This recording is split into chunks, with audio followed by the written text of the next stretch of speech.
Quran surah 51 Adz-Dzariyat ayat 24 sampai nanti ke 29-nya. Hal ataka hadithu dhaifi Ibrahim al-mukramin idh dakhalu alaihi faqalu salama qala salam qaumum munkarun. Pernahkah Anda dengar kisah tentang para malaikat yang akan datang ke kompleknya Nabi Lut, desanya Nabi Lut alaihi salam. Jadi singkatnya, masyarakat di situ terakumulasi berbuat maksiat dan menantang azab. Sudah disadarkan, diingatkan, malah nantang dan mengancam nabinya. Maka dikabulkan oleh Allah. Malaikat datang, cuman sebelum datang ke tempat itu mampir dulu ke tempatnya Nabi Ibrahim. Nabi Ibrahim itu bersaudara dengan Nabi Lut alaihi wassalam. Nabi Lut itu keponakannya Nabi Ibrahim. Jadi satu masa nabinya dua. Cuman beda desa. Ya, kalau digambarkan misalnya, ya kalau diilustrasikan bukan sebetulnya begitu ya. Misalnya yang Nabi Ibrahim tugasnya di Bandung, Nabi Lut di Soreang misalnya. Atau ya demikian berbeda distrik. Nah begitu datang ke tempat Nabi Ibrahim, tengah malam tuh, malam-malam. Assalamualaikum, assalamualaikum gitu ya.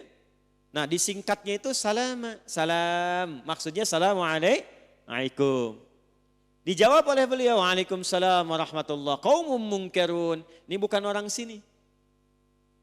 Anda kalau tengah malam jam 2, ada yang di luar rumah, assalamualaikum, assalamualaikum. Dibuka tidak?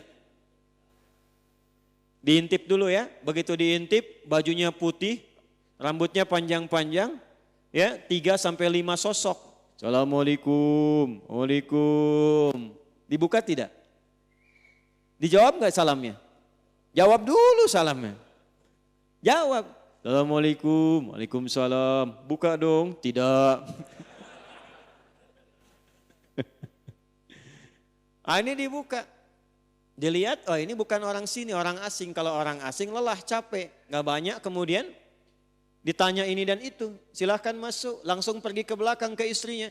Mama punya menu terbaik apa kita menjamu tamu kita? Kayaknya dari jauh lelah. Faragha ila ahlihi faja'a bi'ijlin samin. Maka pergi ke belakang ke keluarganya, masih sempat-sempatnya bikin gulai anak sapi itu. Sembelih lembu. Disembelih, dibikin gulai, dihidangkan. Cuman ya persoalan makin kompleks. Setelah dihidangkan tamunya nggak nyentuh, begini aja tuh. Lihat ke bawah kaki nggak napak. Waduh. Antum kedatangan tamu malam, jubah putih, rambut panjang, masuk dihidangkan makanan, dan dihidangkan, dilihat. Terus ke bawah, dilihat kaki nggak napak, kira-kira bagaimana tuh? Hah? Lari apa enggak? Udah nggak sempet, udah di situ. Hah? Makanya bahasa Qurannya apa? Fa'aujasa minhum khifah. Maka aujas terperangkap dalam ketakutan, cuman nggak bisa membebaskan diri. Qalu la takhaf. Maka mereka mengatakan, kamu jangan khawatir, jangan takut. Nah orang-orang yang dekat dengan Allah, ini adabnya, ini hikmahnya. Orang-orang yang dekat dengan Allah, dalam kondisi darurat apapun, terancam bagaimanapun, sekalipun dia dalam kondisi yang sangat membahayakan, akan diberikan ketenangan oleh Allah dalam jiwanya. Sekalipun kegelisahan itu tiba. Bukan gak gelisah, gak tenang, ada kegelisahan, cuman gak akan lama. Balik lagi yakin, Allah pasti berikan solusi. Itulah manfaatnya mendekati Allah. Ya, wabasyaruhu bighulamin alim. Atas kebaikannya itu Allah perintahkan pada malaikat untuk mengabulkan doa yang sering dimohonkan, bahwa istrinya Sarah alaihissalam yang divonis oleh medis tidak akan punya keturunan, divonis medis secara klinis monopus dan mandul.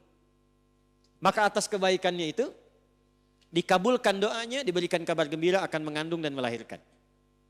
Ini pesannya apa? Ini fikih doa.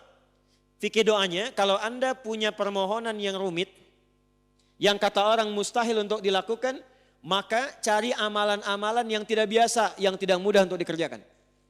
Apa Anda pikir mudah menerima tamu malam-malam, dibikinkan gulai? Dan itu jawabannya besar di hadapan Allah. Kalau permintaannya berat, maka cari amalan yang tidak mudah orang mengerjakan, itu tidak biasa. Bangun malam tahajud yang orang tidak bangun. Puasa saat orang makan. Puasa sunnah. Saat orang baca Quran, antum baca Al-Quran. Jadikan itu wasilah untuk mengabulkan doa. Itu rumus yang ada di Quran surah kelima ayat 35. Ya ayyuhalladzina amanu ittaqullaha wabtaghu ilaihil wasilah. Hei orang-orang yang punya iman, tingkatkan takwamu kepada Allah. Dengan takwa itu cari wasilah untuk mengabulkan harapanmu. Ada yang dengan sedekah, ada yang dengan sholat, ada yang dengan berkhidmat. Jadi jangan dibayangkan pakai uang saja, datang ke Musdai, bantu-bantu di sini. Bantu-bantu, coba apa yang bisa dikerjakan. Allah pasti berikan jalan. Niatkan wasilah mendapatkan kebaikan. Termasuk Anda yang bekerja mengabdi, niatkan dengan ikhlas. Itu bisa menghilangkan kesulitan. Nanti fikihnya ada di Al-Bukhari. Yang 3 orang sedang berjalan tiba-tiba kena hujan itu. Masuk mereka ke dalam gua, batunya menggelinding. Kan mereka bebas dari situ setelah bermohon kepada Allah dengan amal solehnya. Di antum tuh kalau beramal soleh, kita, itu insya Allah gak akan ada yang sia-sia.